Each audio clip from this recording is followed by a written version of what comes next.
Welcome to Whiskey Cast, cask strength conversation featuring news and interviews from the world of whiskey.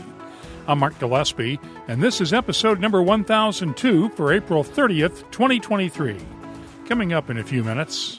If we made this whiskey that we're making today in any country, anywhere in the world, we would call it a rye whiskey. Because we're making it in Scotland, we cannot call it a rye whiskey. Scotland's Inchdairnie Distillery released its first whiskey on Wednesday, the RyeLaw Fife Single Grain Scotch Whiskey. The distillery's single malts are still several years away, but RyeLaw is planting a flag for Scottish Rye. I'll talk with Inchdairnie founder Ian Palmer later on WhiskeyCast in depth. We'll also have the What I'm Tasting This Week department, our community segment, Behind the Label, and more. All on this week's WhiskeyCast. And now, a message from Robin Redbreast. Robin Redbreast? You may have seen me around. Face label, label face. Yeah, that's the one. I'm now contractually obligated to be their spokesbird. Yeah, my agent didn't read the small print. Proud sponsor of WhiskeyCast. Redbreast. Pass it on. Hey friends, Gabriel Cardarella here again with Dewar's Scotch Whiskey, and I have to say, Dewar's French Cask Smooth is a double-aged masterpiece, finished in apple brandy cask from Normandy to be unlike anything you've tried before. More in a bit. Let's get started with the week's news. It's brought to you by the Dalmore. British Prime Minister Rishi Sunak is ruling out a rethink of the increase in whiskey taxes set for August. That's following a meeting this week with Scottish First Minister Humza Yousaf, in which Yousaf raised concerns over the tax hike. The Prime Minister told the BBC this week that Chancellor Jeremy Hunt makes all tax decisions and, quote, that decision has been made. Sunak defended the government's support of the whiskey industry, noting that taxes had been frozen in 9 of the last 10 budgets. Diageo is joining the growing list of whiskey makers eliminating cardboard gift boxes for its whiskies. The first phase will see the company's blended Scotch whiskies get rid of gift boxes, including Johnnie Walker Black Label and Red Label, Buchanan's, and Bell's. The program could be expanded to other Diageo brands later this year if consumer response is positive. And a couple of years ago, we mentioned that Diageo was experimenting with a paper-based pulp bottle for Johnnie Walker. That is now scheduled to hit the market later this year. Westland Distillery co-founder and managing director Matt Hoffman disclosed this week that he'll be leaving the Seattle distillery at the end of June. Matt said in an email that he'd been considering the right time to step aside for a while now, and he decided this was the time to challenge himself to try something new. No word on who will take over as managing director at the Remy Cointreau-owned distillery. In other news, Buffalo Trace has released its latest experimental collection whiskey, a peated bourbon. Master distiller Harlan Wheatley swapped out the usual malted barley in the distillery's rye-forward bourbon mash bill with peated malt, based on his theory that the smokiness would add extra complexity to the traditional mash bill. It'll be available in limited quantities in the U.S., with a recommended retail price of $46.99 for 375 ml bottles. Jack Daniel's is adding a splash of papaya to its latest release, on the label, not in the bottle. It's a partner with the McLaren F1 team this year, and the two have teamed up to release a special edition McLaren bottling of Jack Daniel's. It'll be available in limited amounts in select F1 race cities. In the U.S., that means Miami, Austin, and Las Vegas, as well as internationally. No word on pricing. Nikka is reviving its 10-year-old Yoichi Japanese single malt. The company removed age statements from its Yoichi malts in 2015 because of shortages of aged whiskey. Distillery expansions in recent years have only now allowed Nikka to bring back age statements. It'll be an annual release in limited quantities, and the no-age statement Yoichi single malt will still be available. The 10-year-old will carry a recommended retail price of $175 a bottle in the U.S. Michter's is releasing its 2023 batch of 10-year-old rye, while warning that even though the Louisville distillery has been expanding production capacity, it's still not enough to meet demand. The rye will carry a recommended retail price of $200 a bottle. The coronation of King Charles is set for this coming Saturday, and there's another addition to the list of coronation-themed whiskies. Wolfburn Distillery is releasing a cask-strength bottling based on the flavor profile the king most enjoyed during a visit to the distillery in 2019. Only 600 bottles will be available through the Wolfburn website at £69.99 each. Loch Lomond is wrapping up its remarkable stills collection with a new 47-year-old single malt. The new release follows the previous 45- and 46-year-old offerings and is finished in second-fill Oloroso sherry casks. Only 200 bottles will be available worldwide, with a price tag of £5,750 each. And Glenmorangie is out with the third release in its Cadboll Estate series of whiskies. The 15-year-old single malt comes from barley grown near the distillery and was aged in a combination of ex-bourbon and Amontillado sherry casks. It'll be available in the UK starting this week with a recommended price of £75 a bottle. Finally, fans of the Wrexham Football Club are still celebrating their team's promotion to the English Football League after clinching the National League title last Saturday. And according to the Mirror, actor Ryan Reynolds, one of the co-owners of the team, reportedly spent £40,000 on whiskey for the club's fans at the stadium's pub. You can keep up on the latest whiskey news all week long at whiskycast.com and in the WhiskyCast community app. The news is brought to you by the Dalmore. Hello, Richard Patterson here, Master Distiller, Master Blender for the Dalmore. You know, whenever the team and I are in the world sharing our exceptional single malt, we like to keep in touch with Mark Gillespie and the latest news from WhiskyCast. I hope you'll take a moment this week to download the WhiskyCast community app and join our online group of whiskey lovers. They're sharing photos from distillery visits, tasting notes, and much more in the app. It's free to download from the Apple and Google app stores.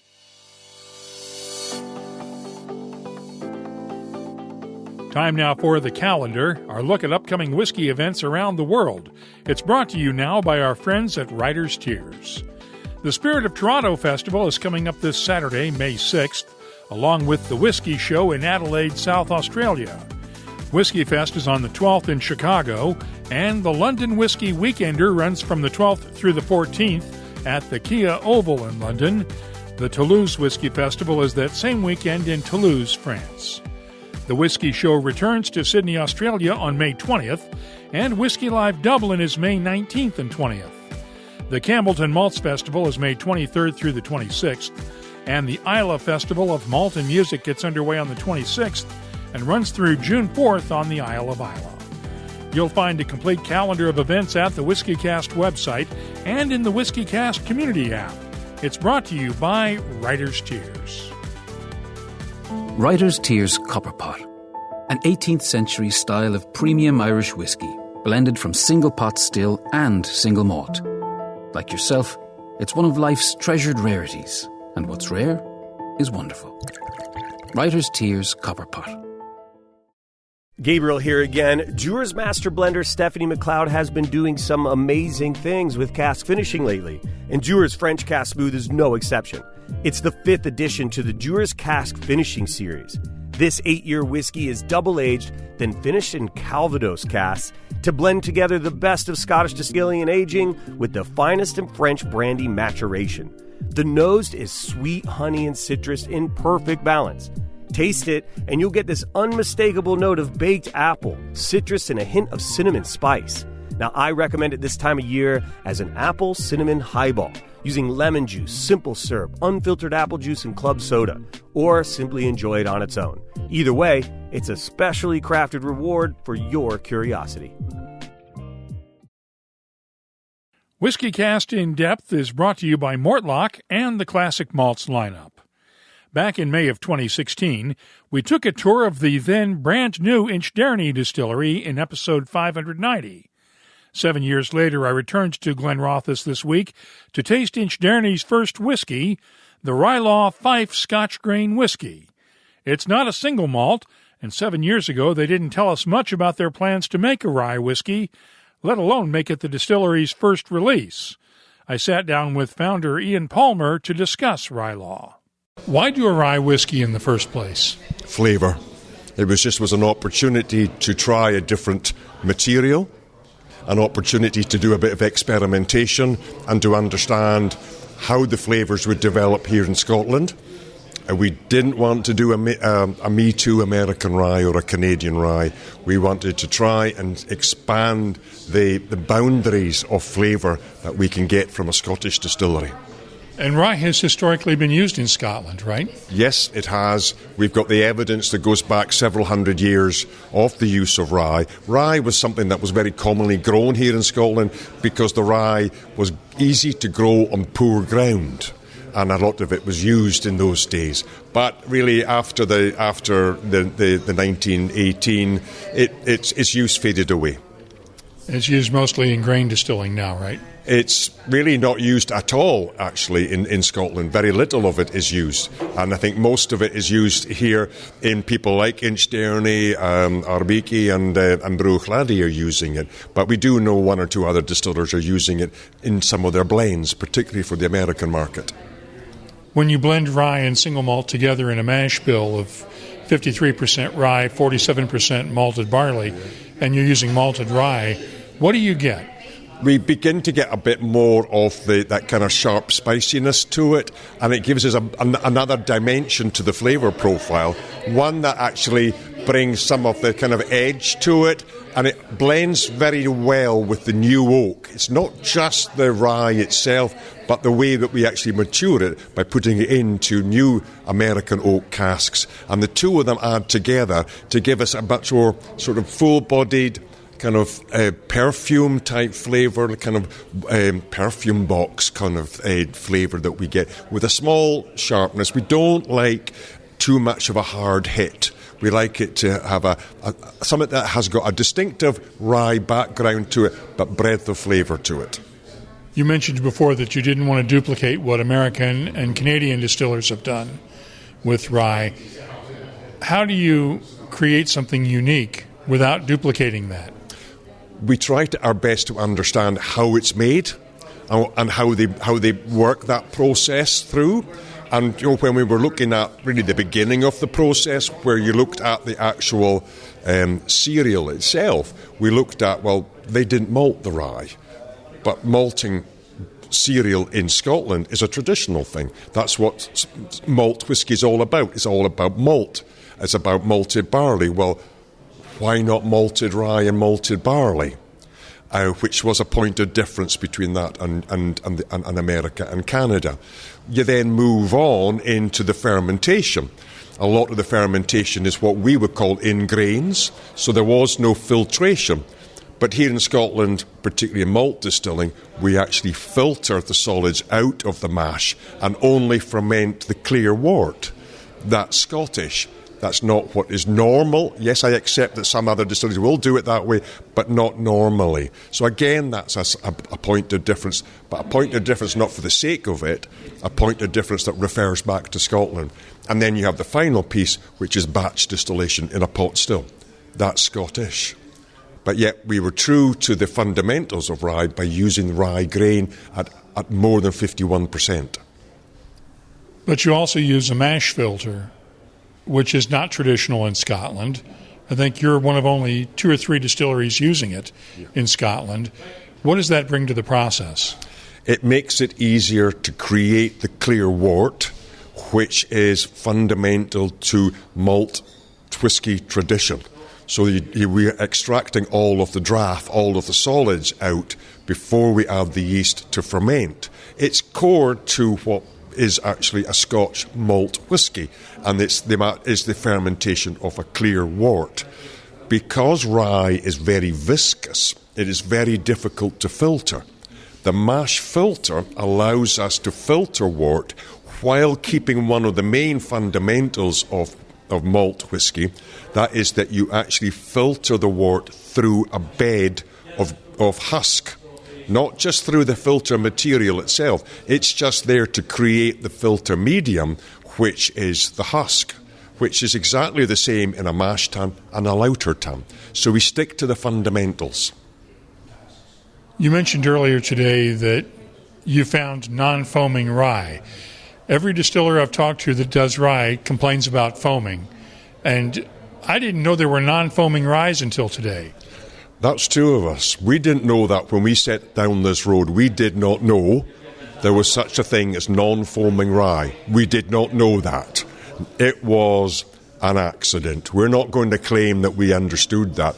It is a complete accident that really worked in our favour.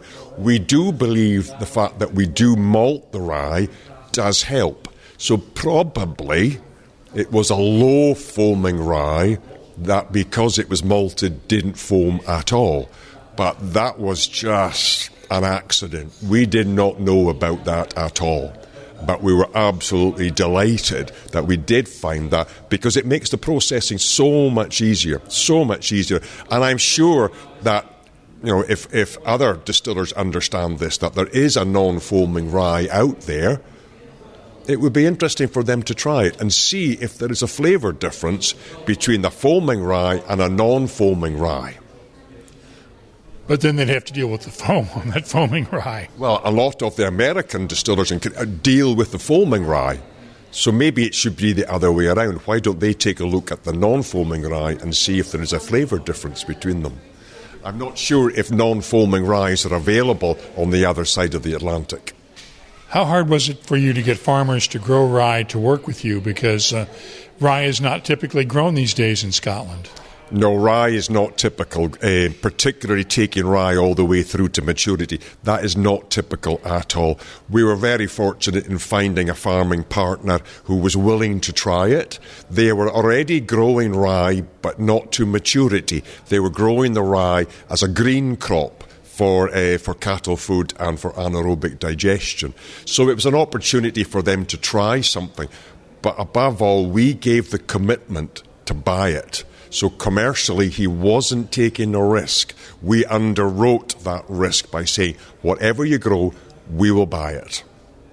I want to switch topics now and talk about sustainability. You mentioned anaerobic digestion, and that brings to mind a whole bunch of sustainable organic techniques that are designed to help protect the environment. Tell me what you've been doing here at Inchdairnie. There are two bits of what we deal with in reducing our carbon footprint. We always focus on carbon footprint reduction. Sustainability is a word that we find difficult to accept because it doesn't drive us in the right direction.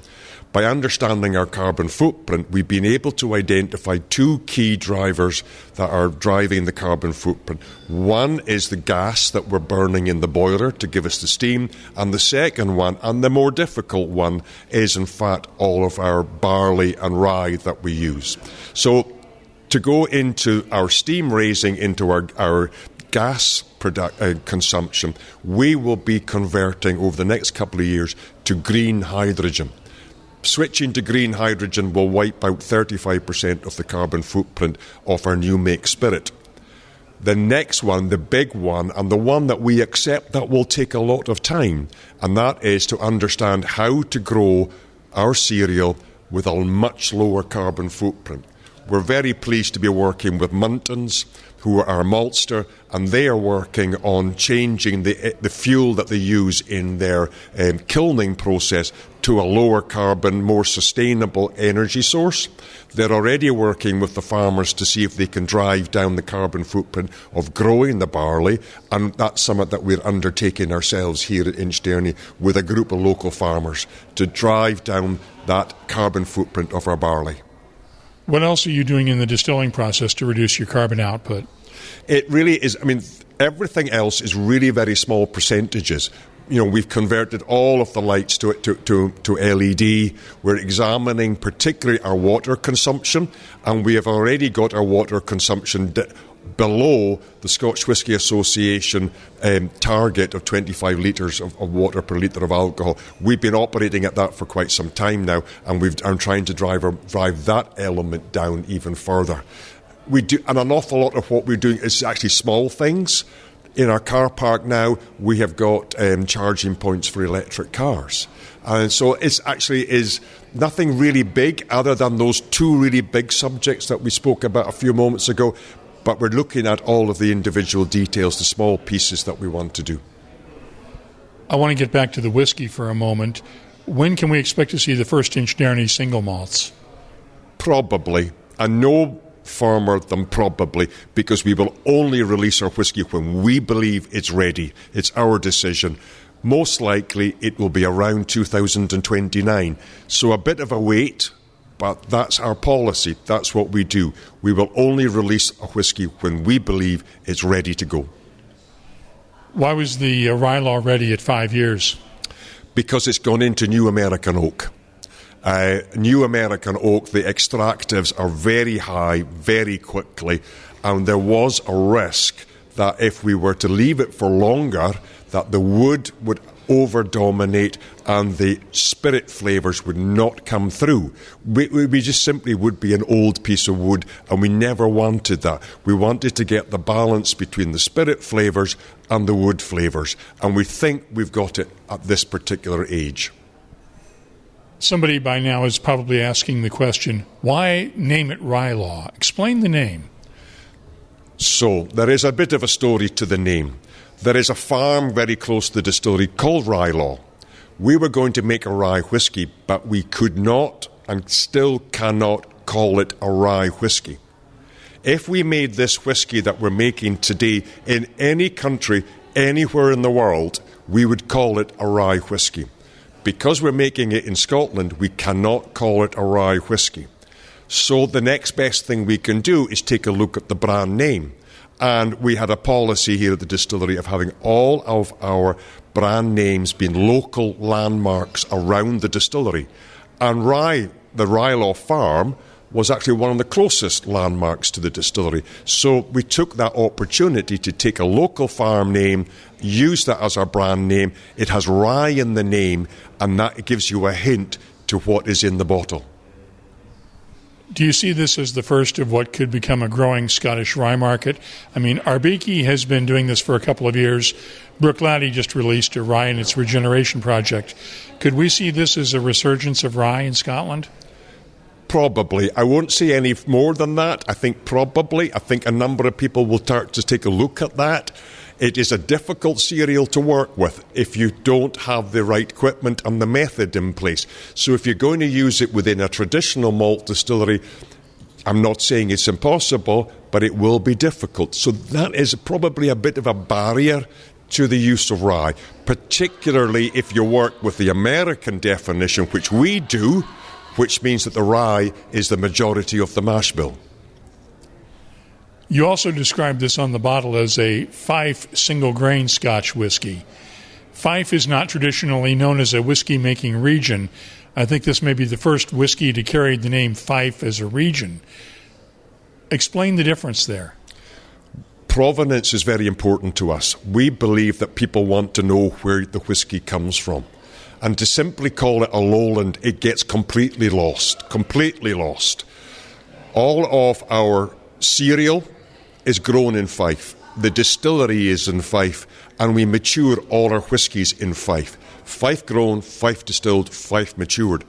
Why not put Fife on the label?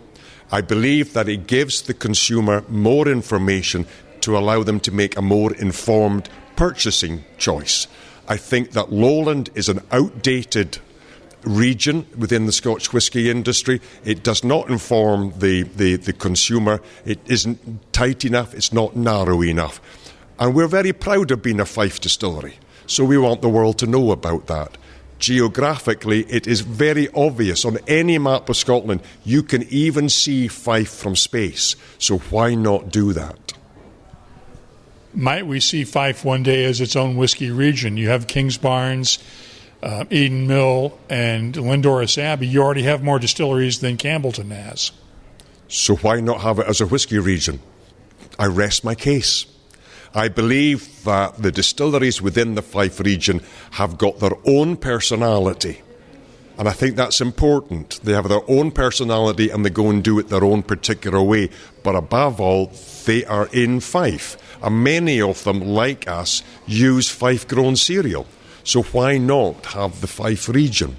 It simply creates information for the consumer so they are better informed. Provenance is important. It is so important. The RyeLaw grain whiskey is available now in the UK for £110 a bottle at whiskey specialist shops. It'll reach Europe, Asia, and North America in the coming months. Full disclosure, I was a guest of Inchdairnie during this week's press event. However, full editorial control over the content of this segment remains with WhiskyCast. That's WhiskyCast In Depth, brought to you by Mortlach, whiskey's best-kept secret. Hidden away for decades in some of the world's most famous Scotch whiskies, comes a single malt inspired by an original for a fortunate few. Discover the entire Mortlach lineup at malts.com. The What I'm Tasting This Week department is brought to you by Sagamore Spirit. Let's start off with RyeLaw. It's bottled at 46.3% ABV and comes from a mash bill of 53% malted rye and 47% malted barley. The nose has subtle spices, sandalwood, blackberries, vanilla, and dried flowers. The taste has good baking spices, along with vanilla, sandalwood, licorice, caramel candy, and blackberries. Adding some water increases the complexity by building up the spices and vanilla. The finish is long and spicy, but in a more subtle way than North American rye whiskies. I'm scoring RyeLaw from Inchdairnie Distillery a 93. While I was on a layover at London's Heathrow Airport, I got to taste the latest Dewar's travel retail exclusive. The 16-year-old double agent comes from a combination of Oloroso sherry and Islay peated cask finishes and is bottled at 40% ABV. The nose has touches of toffee, honey, dried fruits, and a subtle smokiness. The taste has notes of grilled fruits, a subtle smokiness, and dried flowers. The finish is long with touches of grilled meats and dried fruits. I'm scoring the Dewar's 16 Double Agent a 91. I'll have more tasting notes in just a minute, but first, our tasting notes are brought to you by Sagamore Spirit, a 200-time award-winning Maryland-style rye whiskey. With a determined focus to create the best rye whiskey imaginable, Sagamore's team of distillers crafts each spirit with a nod to both tradition and innovation. Find their signature, double oak, cask strength, or reserve series ryes, as well as their line of premium rye whiskey canned cocktails at a retailer near you. Visit sagamorespirit.com/find-rye. Please drink responsibly. I came home from Scotland to find the first distillery bottling from Dalmunach waiting for me. There have been a couple of independent bottlings in the last couple of years, but this one was bottled by Chivas Brothers exclusively for the Whiskey Exchange. It spent 6 years in American oak barrels and is bottled at 60% ABV. The nose is malty and floral with touches of honey, tree fruits, caramel, and vanilla. The taste is fruity and peppery with peaches, red apples, white pepper, honey, and barley sugar notes. The finish is long and fruity with a kick of white pepper. It's still relatively young but shows a lot of promise. I'm scoring the Dalmunach 6-year-old bottling for the Whiskey Exchange a 90. Moving on, let's look at one of the 6 bottlings from this year's Diageo Distillers Edition collection. And since the Spirit of Speyside Festival was this weekend, I picked the Cragganmore Distillers Edition. It's finished in port-seasoned American oak casks and bottled at 40% ABV. The nose has touches of cocoa, tree fruits, soft oak, vanilla, and a hint of citrus. The taste has a white wine-like flavor with green grapes, apricots, peaches, vanilla, and a hint of oak tannins, while the finish is long, wine-like, and fruity. This one's an excellent choice for introducing a wine lover to whiskey. I'm scoring the Cragganmore 2023 Distillers Edition Single Malt a 92. Finally, let's wrap up with the Glengoyne 15-year-old, now making its debut as a permanent addition to the Glengoyne range in the U.S. It's bottled at 43% ABV. The nose is malty with touches of dried fruits, rose petals, and a hint of citrus. The taste has a citrusy tartness, along with notes of cinnamon bark, vanilla, red apples, and a hint of brown sugar. The finish is long and dry with touches of citrus and a soft oakiness. I'm scoring the Glengoyne 15-year-old a 92. I'll be adding these tasting notes to our searchable list of more than 3,400 whiskies at whiskycast.com. The What I'm Tasting This Week department is brought to you by Sagamore Spirit. And now, a message from Robin Redbreast. Small batch. How would you describe it? It's like an Irishman's understanding of baseball. Extremely limited. Proud sponsor of WhiskyCast. Redbreast. Pass it on. Let's open up the inbox now for our community segment, brought to you by Waterford Whiskey. After Diageo announced its plans to eliminate cardboard boxes on many of its blended scotches to reduce waste, we asked in the WhiskyCast community app where you stand on presentation boxes. 71% of those who answered the poll said no to boxes, while 10% want them, and 19% would like to see them as an option for gifting. Peter from Austria responded with this: "While I do agree that the whiskey bottle is the best presentation, the box does serve to keep light out of the whiskey. My unopened whiskey without boxes is stored in a closet, and the whiskey with boxes is stored in plain view for everyone to see. So while I am fully supportive of this move, I do see a functional drawback." Elias Aoud added this comment: "I've been calling for producers to ditch boxes for years. Most of it ends up in a landfill somewhere. The less waste, the better." Now, Christina celebrated National Bucket List Day by asking if you could get a behind-the-scenes tour of any distillery, which one would you select? In addition to the usual suspects like Springbank and Ardbeg, our Ranheim picked a closed distillery. Loch Ewe, ever curious since a friend brought some back. Would be interesting to see if anything is left. If it needs to be working, I'd go with Kilhoman. Dan from Fife picked one nearby.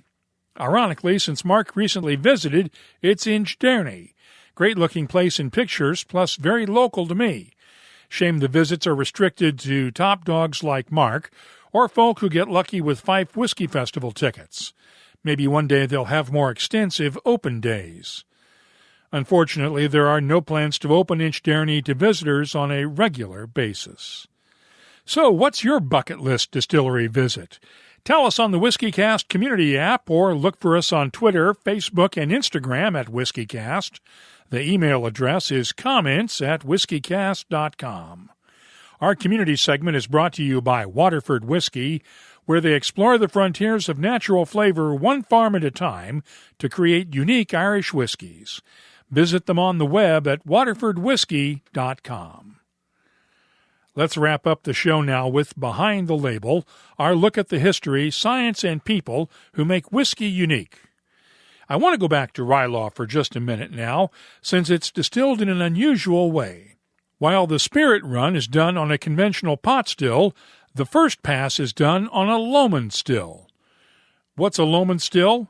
Well, it's also known as a hybrid still, since it has the bottom of a pot still and the upper half is a column still. Inchdairnie Distillery manager Scott Snedden explains. Within the neck of it, you have 6 plates, and what happens is you get those type of plates in a column still. So as the vapour passes up through those plates, we have bubble caps, which means then as the vapour passes through the bubble caps, some of the heavier notes of it will condense and fall out. It means then it's only the lightest of spirit character actually comes out of that plate. So if you can imagine that there's plate after plate after plate, at the very top of the 6th plate is only the lightest delicate spirit that makes it to the top. All of the other heavier notes has been captured within the column itself. And they get redistilled. And they'll get redistilled. They'll then fall back into the main body of the still to start the whole process again. So if you imagine over a period of a distillation, you're getting notes coming up, being captured, falling back down, being captured and coming back up again. So it's a continuous process so that we only get the slightest character of spirit at the very top. The Lomond still was invented in 1955 by Alistair Cunningham of Hiram Walker, who named it for the Loch Lomond Distillery. Lomond stills were installed at several other distilleries, including the long-gone Invergordon Distillery, but the still from there lives on to this day. It's known as Ugly Betty and is used at Brookladdie to produce the Botanist Gin. If you have something you'd like us to look at on an upcoming episode, just use the comment form at whiskycast.com to get in touch with us.